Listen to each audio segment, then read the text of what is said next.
Welcome to the Tailwind Marketing Podcast, where we talk to IT marketing leaders about how to drive more sales. Hosted by Carlos Corredor, founder of Corredor, an Inc. 5000 company and one of the fastest growing IT marketing agencies in the US. 3, 2, 1, 0. This episode is brought to you by Corredor Digital Marketing Agency. Most mid-market B2B and tech services companies struggle to drive sales, overwhelmed by long sales cycles and an elusive audience. Corredor helps you measure and generate qualified opportunities, make the most with your budget, and be recognized as a revenue driver instead of just a cost center. You can learn more at condoragency.com. And in today's episode, we want to welcome Brittany Dufin. Brittany has worked in different marketing roles for over 15 years. Most of them focused on content, branding, copywriting, content strategy. So we'll be talking mainly about how to get that right. She has a lot of experience in B2B and IT consulting in particular. She worked at Gartner for over 6 years. So, definitely glad to pick Brittany's brain on all of this. So welcome, Brittany. Yeah, thank you for having me, Carlos. Would you add anything else to your background there? You said it perfectly. All right. Yeah, it's even for example, our agency is more focused on performance marketing or let's say hardcore lead generation, right? But it's impossible. You can have the greatest paid media strategist, the greatest, designer to build you a landing page. But it's really what's in there. Yeah, it's what it's like watching a movie. The comparison that I always use, the scenography can be amazing, art, the art direction, the how is it they call it, the costumes and but if the script is not there, you'll get bored in the first minute of the movie, the first 10 minutes of the movie, right? You need the substance. Or even the script, right? You have to resonate with your audience. You have to tell a story that speaks to them. Exactly. So I prefer, every day of the week and twice on Sundays, I prefer to watch a movie that it's cheaply produced, but with an amazing script and plot, versus the opposite. So I think that happens a lot in marketing. B2B and IT and tech services have their particular challenges. But yeah, point being, I love this episode to be around that, right? And how can you, besides the bells and whistles, how can you have substance? So whatever words you're saying, whether that's 3 words in an ad or 300 words in a video, how can you resonate in a very saturated, crowded market with an audience that is very tough to get at? So that I think is the goal. But let's start with the basics, right? We use a framework that it helps us and our clients a lot to put things in perspective, which is the crawl, walk, run matrix, and we apply that for any service.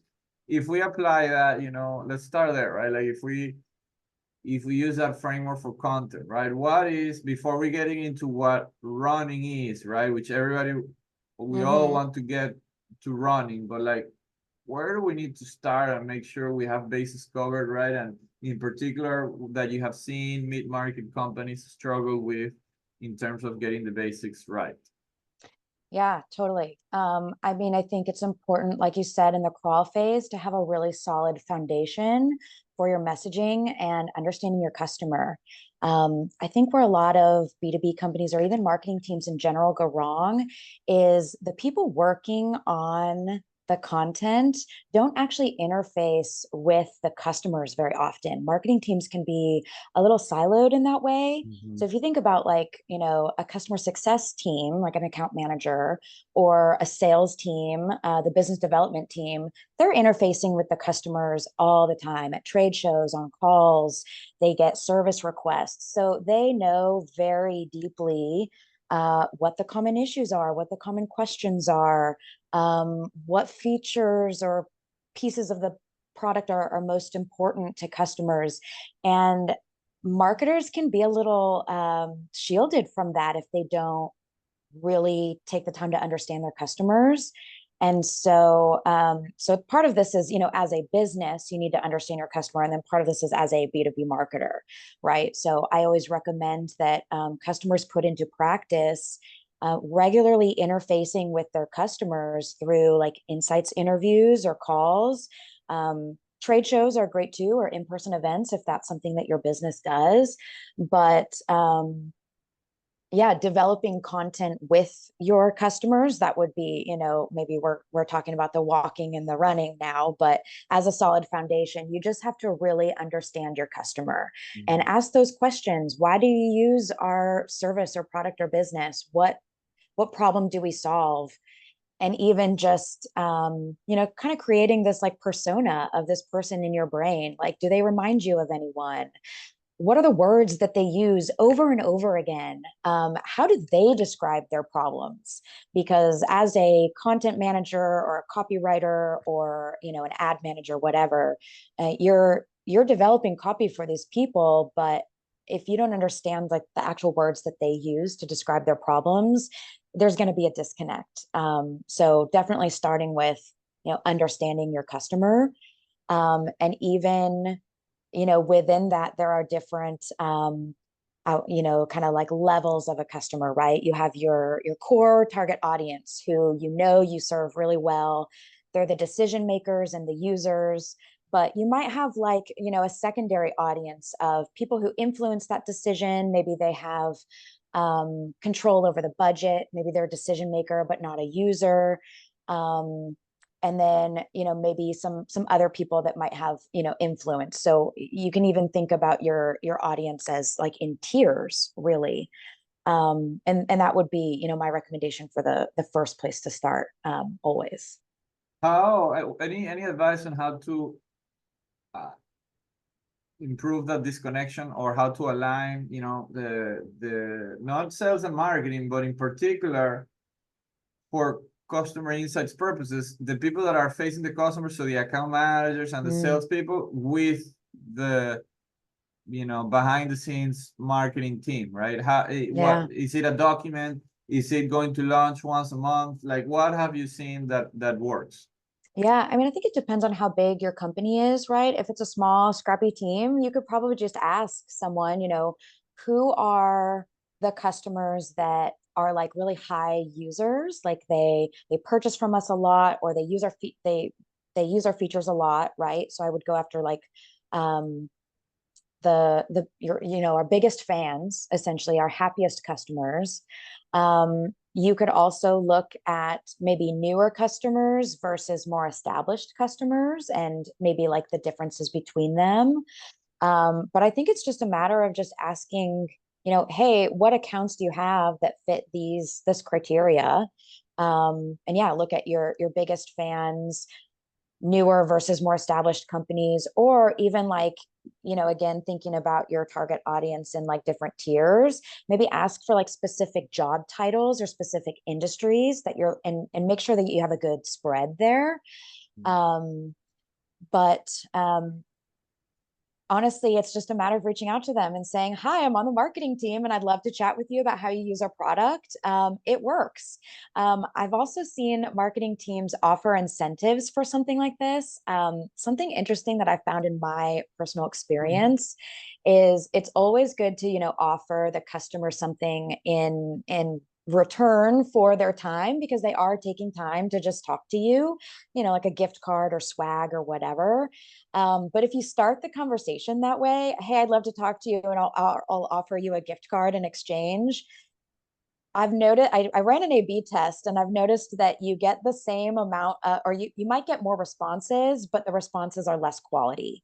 You'd be surprised at how many people are just genuinely interested in helping you and your team understand them. Everyone wants to be heard. Like, everyone wants to be understood. Mhm. And you'd be surprised at how many people are just like, yeah, sure, I'd love to talk to you.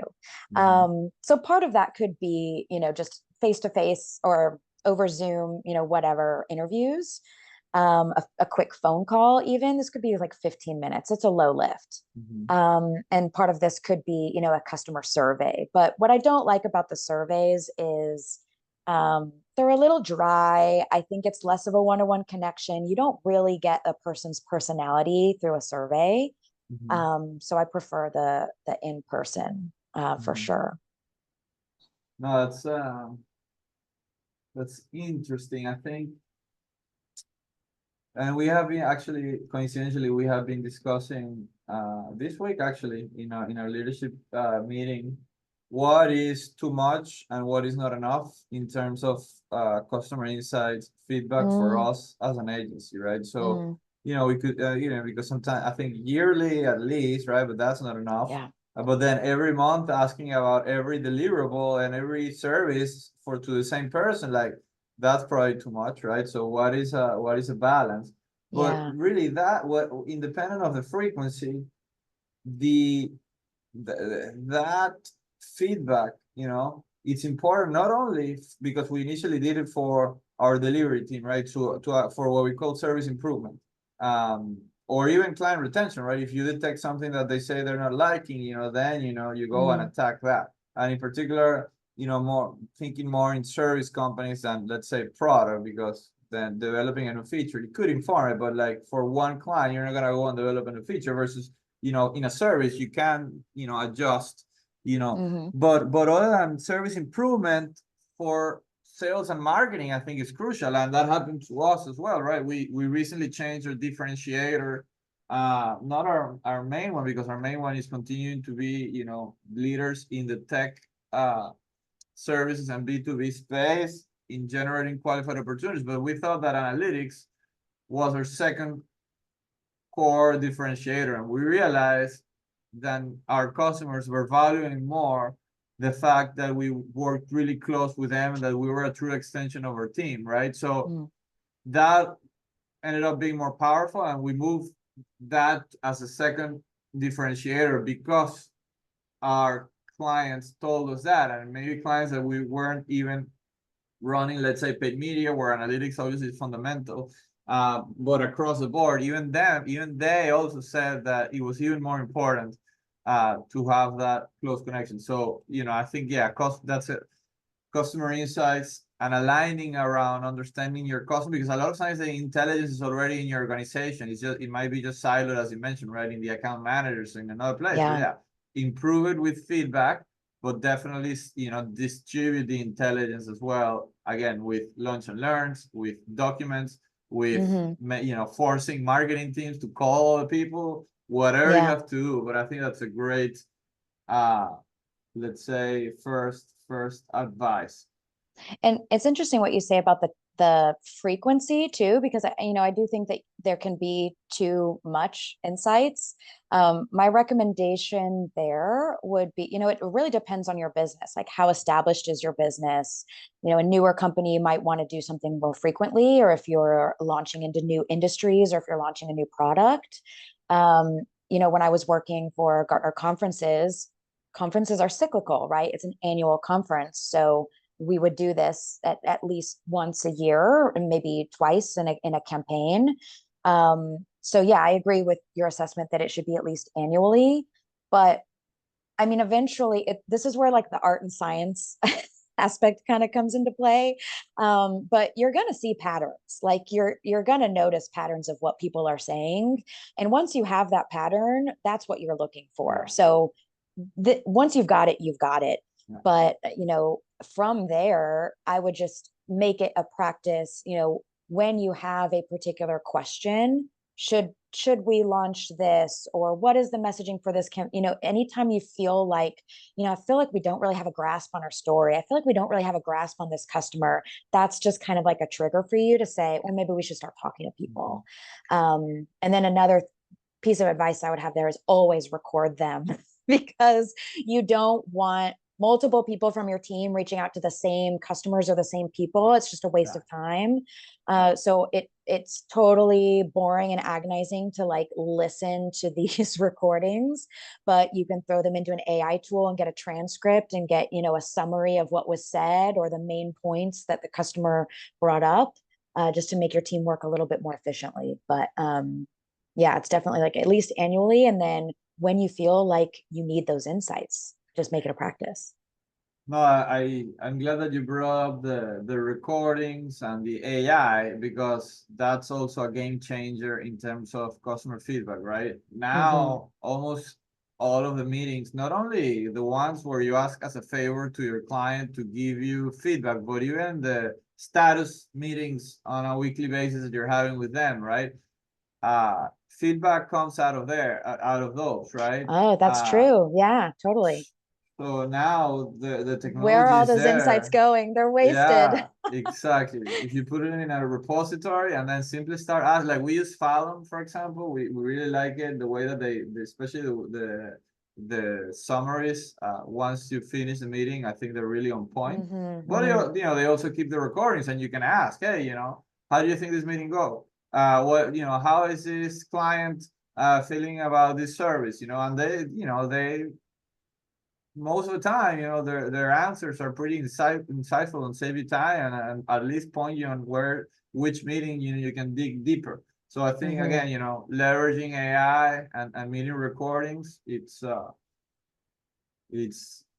gold mine. no-brainer. It's a hidden It's a gold mine. Yeah. Yeah. How about, okay, let's say you have those basics in place, right? And now you have to say, okay, let's put a more robust content strategy in place. Let's start reaching out to people. Let's start getting some results, right? Like how does that look like? Yeah.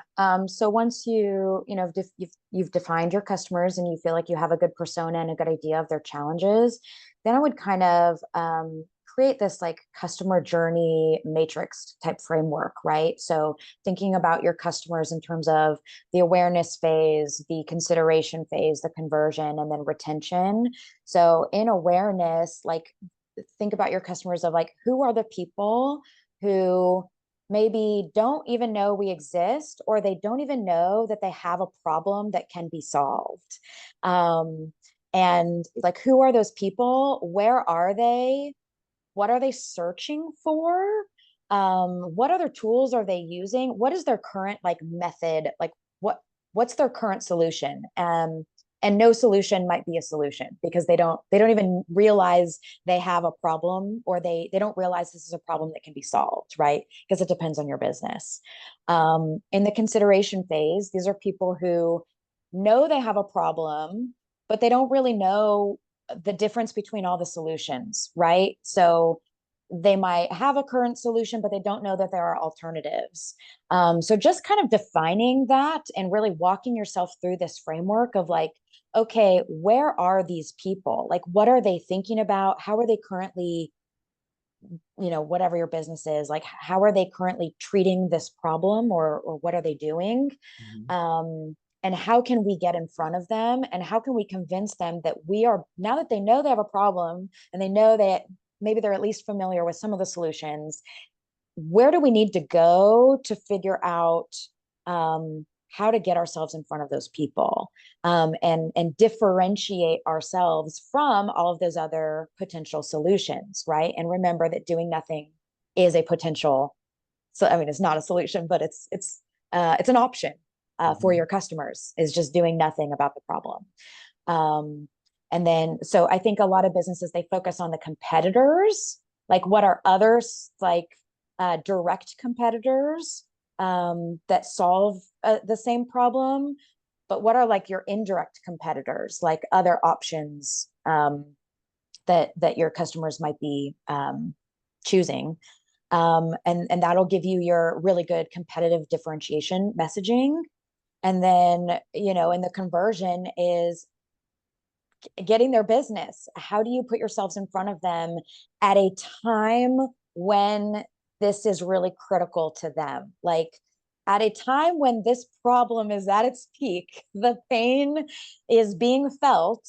Where are those people? And so once you have that framework of like walking through, I don't even realize I have a problem, I don't know all the solutions, or I haven't chosen a solution yet, that's going to help you kind of identify, where are these people finding solutions? Where are they online? Like where are they working? What tools are they using? What other businesses are they working with? Who other people are they working with? So that's going to help with your, your placement and the questions that you need to answer as a business in your content. And then, how to get in front of them. And then retention is a whole other thing, right? Once someone is already a customer, how do I get them to stay a customer? How do I get them to advocate for me? How do I get them to maybe purchase more, or upgrade, whatever your business is. But those are going to help you answer the questions of like, where do we need to be? What conversation does our business need to insert ourselves in? And I like to use that framework. It's pretty foolproof. And so, awareness, consideration, and decision, right? I think usually the decision is more on sales and marketing, in nature. So, well, then decision and retention, let's say, right? But so usually decision is more on sales, and then retention is more on the actual team that is delivering the work. But obviously, the messaging of each needs to be, obviously sales messaging is very important for the sales team as well, right? That they have to be experts at that, and but let's say in the eyes of marketing and on the marketing team and the content that they're generating, how out of, let's say, I don't know, 100 content pieces, or the percentage of the time, right? Like how, what's the spread between awareness, consideration, decision, and retention? And I'll go ahead, and I think that's roughly, let's say, I don't know, 50, 40, 10, right? And 10 including decision and retention. And then it's really 50, let's say 50-50 between awareness and consideration. But I don't know, that's a very irresponsible number that I just made. But I would like to know, like, if there is a range, and what does it depend to be more, especially for planning purposes, right? I feel like you're not going to like my answer, because everything in marketing, it's always going to be, well, it depends on your business, it depends on your customer. But when you think about aligning your content with your business goals, it's really just going to depend on what problems do we have as a business, and where can content fit into that. So if you feel like you have an awareness problem, then maybe you need to dedicate more resources to awareness. So awareness would be, press releases, media partnerships, sponsorships, trade shows, right? Just like getting your name out there. If you feel like you're losing a lot of business to your competitors, that's when you need to focus on your consideration phase. And that could be, I feel like consideration is more, search or social, or, that's where your targeting ads can come in. And then if you have a conversion problem, like you're getting all these leads, but you're not converting them, that's a different issue. Like, why are we not converting them? What's the issue there? So I would take like a more problem solving approach and really align that with your business goals, instead of, I would be so hesitant to give a business a percent of activities to start with. Although I'm sure you don't like that answer, because everybody wants a checklist and No, I actually love it. I love it because I think there is no one size fits all, and then if whoever tells you that there is, it's lying. I do hate it depends when there is no examples, but I love it depends when there are examples. So what you said, right? It depends on your current problem. Are you having an awareness problem? Then focus there. Are you losing your competitors? Then you might need to create content and educate the sales team on how you're better than the others. So I think Yeah. it's, I think it's very Yeah. actionable. So I liked it a lot. Yeah. And if you feel like you don't have necessarily any like problems to solve as a business, you're just looking for growth, I would just make sure that you have content filling out all of those areas, right? Like, are we meeting our customers in all of these places? And then you just know that you have your bases covered and can go from there. That'll help you grow. Yeah. So let's say you don't have a particular philosophical preference on top funnel versus bottom funnel, either content type or tactics, or where to put the paid media budget. It truly depends. Or I guess, would the same thing apply for mid-market companies, or just with that new information of being a mid-market company changes a little bit, but or is it still really I think I stand by my answer, yeah, like, yeah. because it's really just going to depend on your industry, how competitive your industry is, the product fit, your customers are, how budget conscious are they? Where are, how easy it is to get in front of them. I feel like some target audiences can be a little more difficult than others for various reasons. And so, yeah, I think it Yeah. just, it's worth going through the exercise as a marketing team and as a business, just to set that framework and kind of identify those gaps. And moving on to the independent on which stage of the funnel you decide that you need to create more content, and let's assume it's either one or the three of them, but now it's like, okay, let's generate the content, let's put our brand voice behind it, right?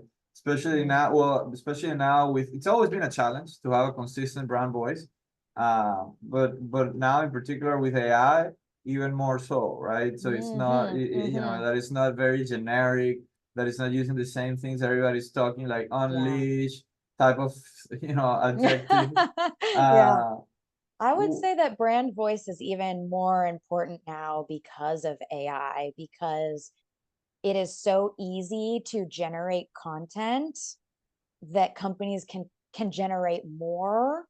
And so it just creates more noise. And it's just, it creates an environment where it's even more important for you to have a unique position and a unique story and resonate with your customers. Otherwise, you're just throwing out, like you said, generic messaging that no one cares about. And how does a solid brand voice look like in your opinion? So, I mean, if you think about a brand as a promise, right? A brand is a promise of what a customer can expect from your business. And the brand voice is how that shows up in written and verbal content, right? So think about it as almost like a personality for your brand, and very similar. So this is again kind of like that art and science. It's not a perfect, it's an art and a science. But if you think about even, developing relationships with one-to-one people, if people are constantly going back on their decisions or changing their mind, or sometimes they're really interested, think about it as dating, for example. Like if someone's like really into you and then they just go silent for weeks, like you lose trust in that person, and you don't know what to expect from them. You don't really get to know them and who they are. And I think brands are the same way. It's your personality. And I think there's a lot of fear that if we choose a brand voice, we're going to turn people off, or we're going to like limit ourselves in some way. So brands, they want to talk to everyone and they want to appeal to everyone. But really, you're better off building trust with your audience if you keep that consistent. And again, it'll come back to where we started this conversation, your customers, and what do they look for in a company? What are their problems to be solved? And what kind of personality or identity would build trust with that person? right? So, do we need to be the fun, innovative, edgy brand? Or sometimes being boring is okay. If people just want you to get to the point. So it depends. I would ask your customers what brands they trust, what brands they use, what they're looking for, and really think about the words that they're using. If they say, I don't know, it just depends on what your business is, but like, kind of think about the brands that, if they're looking for a brand that, is really data driven. Okay, what kind of personality would be really data driven? Maybe an accountant, right? It doesn't sound sexy, but maybe our brand needs to sound like an accountant or something. Or maybe they're so bored with all of the data driven blah blah blah, and they want something new and fresh. Then maybe you want to sound more new and fresh, which I think it just depends. But that's how I would approach that. I think that just the 2 points that I want to make is that A, that's more important than ever, and B, you are not limiting yourself by going all in on a brand voice and sticking with it. That's actually better. Yeah, I love the analogy of dating. I use dating analogies a lot, with my team, and they always make fun of me for it. But I've been thinking about that as you're speaking, and I think it's a great analogy or it's a great comparison, because a lot of times we forget that even in business,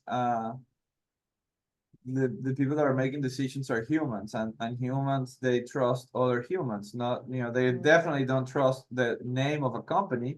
I think it's also associated with, the financial interest, and actually it's the opposite, right? The company is really, they only want to take my money, right? Whereas versus the human, okay, that's what's really going to allow you to create a connection and build that trust. They're not going to trust a name unless you do a lot of, unless you earn that, right? But if they're getting to know you, they're going to trust the human first, and before the company. And I think, you wouldn't do that mistake. It's very clear, right? When you're dating, it's a person, it's a human, and that they need to like the human. So I think it's very similar, right? If you don't have a personality, it probably won't be a second date. I'm not saying that the same crazy personality will be liked by everybody, but you need to know your audience. Obviously, you need to know yourself, because you cannot pretend to be someone that you're not. But I mean, you definitely have to show some personality, independent on your style. Right. Or unless you hire like writers or a content and copy team that can put that brand voice into practice, even if it is not their personal personality. That's another. But they need to be guided, right? You need on your team. Yeah, but I'm saying in particular from the person that is giving them the guidance, right? Like, what do you want to portray? Because again, you can be boring, and you could definitely, I agree, you can use that to your advantage, as long as you do it in a way that it's understood, right? Like, and I've seen companies do that, right? Like, we are the best at boring stuff, so you don't have to do them, right? That's a language. Sign me up. Yeah, that's a language that resonates, that's your brand, and that can definitely work. But like, if you're generic, if you're afraid to talk like a human, and if you feel like you need to fall into the corporate jargon, I think that's where 90% of the brands are today, when it's impossible to differentiate, and when there simply won't be a second date, because nobody wants to go out with somebody that's generic and boring and talk about themselves and don't have personality, and they're afraid to take a stand for something. So I think in general, that's what I've seen as the most common error, let's say, even though there are exceptions, obviously. And you made an interesting point about trust earlier, about how, of course, a brand is going to make them sound like the best solution or whatever. I do feel like in today's content world, there's like a lack of trust behind brand accounts, or like the brand speaking on their behalf. And, in recent years, I would say brands have started using, their the voice of the customer, or even working through like affiliates or influencers or creators to kind of speak on their behalf, kind of like to break that wall down. Mhm. But now I feel like we're in this weird environment where people are no longer trusting that, because they think, these people are paid, or of course you just chose your favorite customers or whatever to speak on your behalf. And now I think an interesting trend, and just building trust with your audience, would be hearing from your employees, because the employees are the people who really have the behind the scenes look at your company and how you operate and how they approach their jobs, and how they show up in their work for the customers. And so, I'm going on a tangent here, but I think a new direction for content marketing is really your employees as influencers. And how do you funnel that brand voice, or how do you funnel your voice through actually featuring your employees? Mhm. And because they're the real ones, they're the ones who really know what's going on behind the curtain. That's interesting. I never thought about it. Uh, on one hand, I was thinking, well, I mean, if there's a conflict of interest, also your employers will have it because you're paying them, right? So obviously, True. they're gonna say positive things. But I completely understand that. I mean, you can tell when somebody's reading a script and when somebody's talking Hmm. generally about something. So if it's framed like that, I think it's great. Not only because it's going to create trust, but for example, in our agency, right? People know that I won't be doing all of the work, if we sign a client, right? So I can, they can trust me, or they can see I can seem like an expert to them, but they need to trust the team, right? So Right, exactly. when there are a couple people that are working, that are in a meeting, in a sales call, and then they can see, the type of people that are, oh, these are the guys that I'm going to be meeting every week. I think these are people that I can work with. Hmm. I Hmm. like what they're saying. I like what I'm hearing. I like the questions that they're asking. Then I think that's uh, like could be very powerful. It's just a Yeah. matter of for the yeah. I mean, it's definitely interesting. It's something that I hadn't heard or read a lot before. But I like that angle. Yeah. And yeah, it'd be interesting to yeah, to think and define how to start operationalize that, right? What does that mean, right? Should we be creating content videos where team members are speaking? What exactly should that message be about? But no, Hmm. And I really like and it. another, consideration there is, how much do we feed them versus how much do we just let them go and do their thing, Mhm. and just speak as individuals, not as representatives or official representatives of the brand. Mhm. But yeah, how do we feature our work? How do we show that we love our work? How do we, um, yeah, kind of put on display these like customer relationships that we have, Mhm. not just the sales team, because the sales team is pretty good about getting out there, but also sales members will tell you anything to get the sale. Yeah, yeah, Really, you want to know, yeah, exactly. Like, are they going to yeah. listen to my feedback once I sign a contract with you? What does the customer service or account management team think? And yeah, people want to work with people, and people want to work with good brands, I think.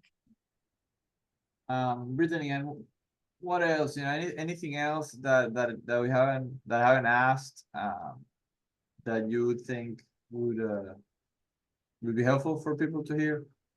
Anything related to, we talk about customer journeys and messaging and positioning and brand voice and content and common mistakes, or particular advice that you think is crucial, but anything that I haven't asked that you want to share? I think we covered a lot, so I think that's good. Yeah, I just want to reiterate that, kind of where we started the conversation, it all starts with your customer, where they are, what's important to them. And once you understand that, the rest is going to fall into place. I think people, they're really, they follow the shiny objects, the trends, and that's an important for, I think, a more established company to stay relevant, to stay in front of people. but really when you start with the foundations, that's where your content strategy is going to do good work for you. And last thing, as I mentioned in the intro, Brittany worked at Gartner for over 6 years, and so I wanted to touch on the subject of brand companies like Gartner, like Forrester. And for people that are not that familiar with them, they put out reports where they analyze the state of the industry, the technologies, the service providers, right? So if you're featured in one of those reports, obviously it's helpful. However, it's usually I want to say all of them are enterprise. They also have reports for mid-market, but it's definitely more difficult for mid-market. Both products, brands, service providers. It's a little tougher to get into those reports, right? So I wanted to ask Brittany's opinion on what mid-market should be thinking, and in ways that they can leverage publishers like Gartner, like Forrester, and any other alternatives that they have in their in the space to, again, I think to gain trust. I think that's ultimately what those you mentioned influencers, you mentioned your employees, you mentioned obviously yourself, right? Those are the way they can trust. I mean, obviously external experts like those are that's another avenue to do that, right? So any advice for mid-market companies in that area?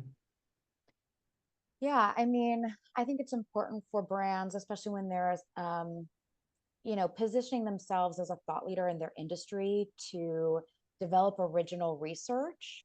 So we spoke a little bit in the beginning of the conversation about, this idea around like customer surveys as like a way to understand your customer and really create a persona.